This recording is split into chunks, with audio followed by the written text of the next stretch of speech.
com Raul Mikhail Ivanov.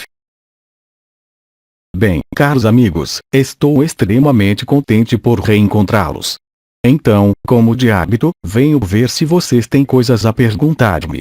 Primeiramente, eu lhes apresento meu boa noite. Creio que, para vocês, é noite, não? Questão: quais são os lugares privilegiados, vibratoriamente, na França? Caro amigo, há muito numerosos lugares privilegiados, de maneira vibratória, devido à vibração que é emitida pelo lugar, naturalmente e, por vezes, por um aporte de energia exterior. A palavra privilegiado é um pouco incômoda, porque quereria dizer que há seres que não vivem em um lugar privilegiado.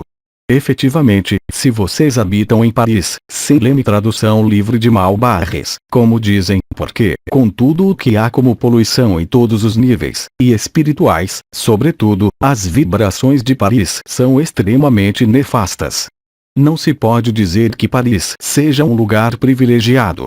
Mas vocês podem ter um apartamento, uma casa, uma sala que seja um lugar privilegiado. Isso é algo de perfeitamente possível. Um lugar privilegiado, a partir do momento em que você põe, você mesmo, certo privilégio como humano, assim como nós colocamos a energia em alguns lugares e nós o privilegiamos em relação a um objetivo preciso, a algo de preciso. Conforme os lugares, não é o mesmo privilégio. Retenham, efetivamente, que vocês são livres para escolher em função de afinidades vibratórias dos lugares. São vocês que decidem. Agora, em relação a algumas transformações, onde vocês estiverem serão tomados, se devem ser tomados. Não há inquietação nesse nível. Agora, as circunstâncias podem ser difíceis, em função da subida vibratória da alma em encarnação em relação aos lugares nos quais vocês viveram, mesmo muito tempo. Aí, vocês devem fazer o que lhes dita sua alma. Questão: é a alma que procura o lugar ou o lugar que procura a alma? Basicamente, há três casos a considerar.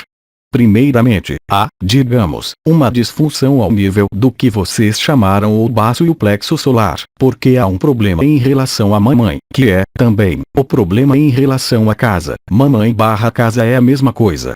Se vocês têm uma vibração perturbada nesse nível, vão, sistematicamente, ser chamados por lugares que estão em ressonância vibratória com isso. Portanto, há casas perturbadas, onde quer que vocês estejam.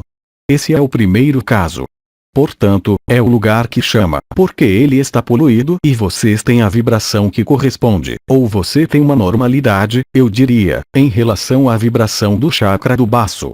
Nesse momento, apresentam-se dois casos. Ou você está aberto à energia, à sensibilidade ambiental e prestará atenção aos lugares que escolherem, ou você não tem essa sensibilidade ambiental e irá para um lugar no qual se sente bem, independentemente da vibração do lugar, não porque esse lugar corresponda a uma vibração, mas a um ideal que você tem na cabeça, e sua vibração vai transformar o lugar. São três hipóteses. Então, em alguns casos, se é o lugar que chama a alma, é que você tem, provavelmente, patologia no baço. Ou você está inspirado e não tem patologia no baço e tem a sensibilidade ambiental e será atraído por lugares que vibram como você sem, contudo, ser patológico. Isso é uma sincronia de chamado entre você e o lugar. Ou é você que chama o lugar em função do que você ama? Questão: pareceria que lugares sagrados antigos haviam perdido as vibrações. É lógico. Vocês mudam de vibração, mudam de mundo, portanto, mudam de lugar vibratório. O que existia há milhares de anos está sendo desativado. Novos lugares aparecem, serão as novas catedrais do futuro sobre a nova Terra. Questão: a prática de rituais em um lugar não melhoraria? Não, se não há ancoragem através de um magnetismo, um telurismo ou uma forma específica. Se você ora em um lugar específico, qualquer que seja sua potência vibratória, vai gerar uma potência específica nesse lugar e a energia vai permanecer enquanto você ali está e mantém essa energia. Se, por exemplo, um santo morre em um lugar no qual ele viveu e orou toda a vida, e enterra-se ele no mesmo lugar, ele dará a vibração ao lugar, independentemente da forma do lugar. Mas se você deixa o lugar, e se o santo é enterrado a alhures, não haverá mais a vibração no lugar, é claro. Questão: isso significa que vale mais a pena visitar as catedrais, por exemplo? Salvo se está apegado ao passado. É melhor procurar os lugares do futuro. Questão: como reconhecer os próximos altos lugares? Vocês não têm meio algum de reconhecê-los. Para alguns, eles estão totalmente escondidos, porque não se quer ver bandos de doidos desembarcarem nesses lugares. Questão: nossas habitações vão mudar. Mas tudo mudará, obviamente.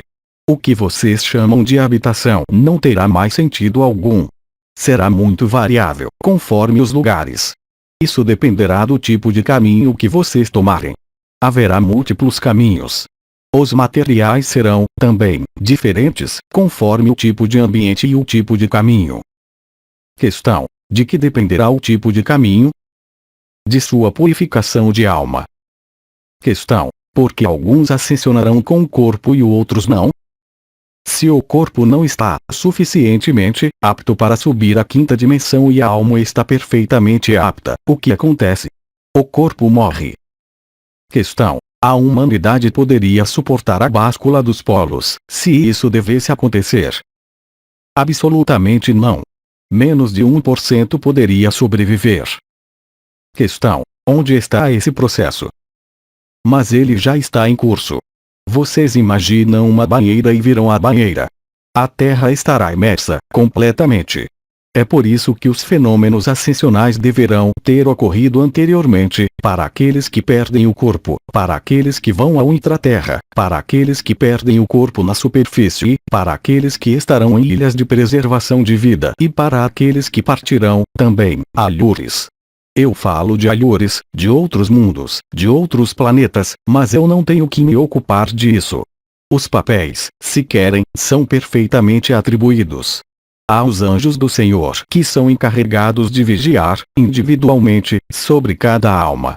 Há as embarcações /mãe que vão repatriar as almas que vão partir a Alhures.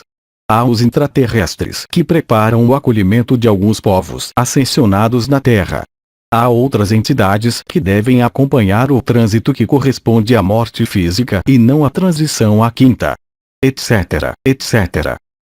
Questão: o dilúvio citado na Bíblia faz referência a uma báscula dos polos? Não, absolutamente. A báscula dos polos é muito mais violenta. O que vocês vivem nesse planeta corresponde ao dilúvio, mas não ao basculamento dos polos. Há isso a cada 50.000 anos. Questão: as ilhas de preservação de vida estarão no sudoeste ou no oeste da Europa? Perfeitamente. Eu não disse sudoeste, eu disse pés dos Pirineus. Questão: haverá outros? Muito poucos.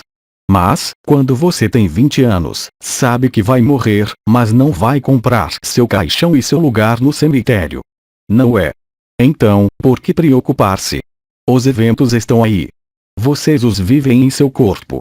Não vale a pena que lhe digam que em tal lugar será bom e que é preciso ir para lá. Pode ser que vocês não terão o direito de ir lá. Vocês não terão liberdade alguma, porque a liberdade é a liberdade de escolha que quase todos vocês fizeram. Agora, resta conformar-se a essa liberdade de escolha que vocês tomaram. Mas, no momento em que vocês forem confrontados a alguns eventos, serão tomados onde deverão ir. Vocês não terão a escolha de dizer não, não, eu que quero ir lá. Não são vocês que decidirão, são os anjos do Senhor. Do mesmo modo quando vocês morrem. Quando lhe dizem que você tem uma doença e tem 6 meses para viver, você diz não, não, não é verdade, eu quero ser livre, eu não quero morrer. Depois, você negocia. Bom, concordo, eu quero morrer, mas não quero morrer agora. E, depois, você se diz não, não, é injusto, porque isso acontece para mim. Depois, você tem a raiva, o rancor.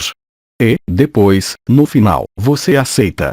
É assim para todo ser humano. Questão: como seremos informados?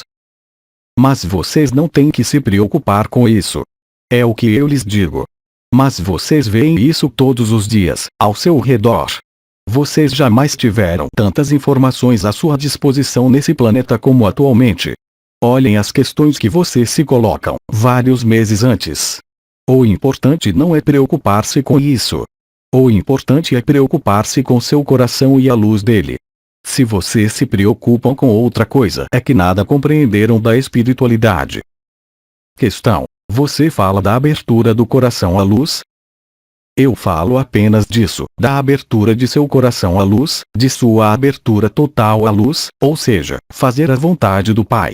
Já, se vocês colocam a questão de saber onde querem ir, o que vai acontecer, é que não fazem a vontade do Pai.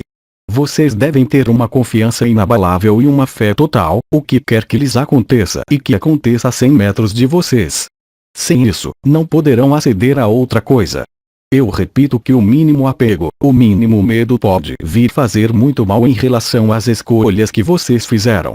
É por isso que, mesmo se vocês estejam a par, se veem o que vocês veem, se lhes dizem algumas coisas, vocês não devem, absolutamente, preocupar-se com isso, simplesmente, a título informativo. A transformação não está nesse nível. Questão: como deixar abrir-se o coração sem estar no sofrimento? Não consigo compreender. Quando se abre o coração, isso põe mais na alegria, não no sofrimento. Há alguns seres que aceitam sofrer muito porque, no sofrer muito, eles aceitam soltar. Naquele momento, o coração pode abrir-se, mas é porque há sofrimento preliminar à abertura do coração. Não se pode dizer que, quando o coração se abre, há sofrimento. São as resistências preliminares à abertura do coração que fazem sofrer. Questão: e o que é da sensibilidade ao sofrimento de outros? A partir do momento em que você sente o sofrimento do outro, isso se chama a compaixão. A certo estágio, a compaixão não lhes é pedida, exceto alguns seres cujo caminho foi o de redimir, tomando o sofrimento de outros por eles, aliviar o karma da humanidade. Mas isso, não há muitos seres que são capazes de fazer. Então, quando vocês abrem seu coração, devem interessar-se apenas pela irradiação do amor. Isso fará um maior bem porque, ao nível individual, não é porque vocês tomam o sofrimento do outro ao nível do coração que o outro vai abrir-se ao nível do coração dele. Alguns seres conseguiram isso, mas eles eram muito pouco numerosos e era a missão deles. Se você abre seu coração, você deve abri-lo à humanidade, mas, também, à divindade, antes de tudo. É aí que se encontra a solução, antes de tudo. Abrir o coração é importante em um modo horizontal, isso vai permitir a você compreender o sofrimento do outro, viver, eventualmente, o sofrimento do outro, mas não é a finalidade. Quando você está aberto ao nível do coração e irradia a vibração que há no coração, a vibração da divindade, nenhum sofrimento pode atingi-lo. Apenas Cristo foi capaz de tomar o sofrimento da humanidade. Alguns seres foram incapazes de tomar o sofrimento de milhares de almas. Foram grandes santos, mas vocês, é-lhes pedido irradiar essa luz, e tudo. A compaixão é, simplesmente, uma etapa na abertura do coração, mas não a finalidade, eu repito. Bem, caros amigos, eu lhes aporto a minha bênção. Ainda uma vez, eu terminarei dizendo-lhes para estarem centrados em seu coração, não se preocupar com o que acontece no exterior, mesmo se, a título informativo, vocês sejam obrigados a estarem despertos ao que acontece. Não atribuam a isso mais importância do que isso, mesmo se vocês vejam discos voadores acima de suas cabeças. O mais importante é o que acontece em seu interior e se, em seu interior, vocês não são capazes de pôr a ordem total, arriscam ter grandes problemas, quaisquer que sejam suas escolhas. Então, não se esqueçam, amor e luz, nada mais. Nisso, eu lhes digo até muito em breve e eu lhes desejo uma boa noite. Aos Três Dimensões, 5 de agosto de 2007. Tradução do francês, Célia G. Mensagem atemporal.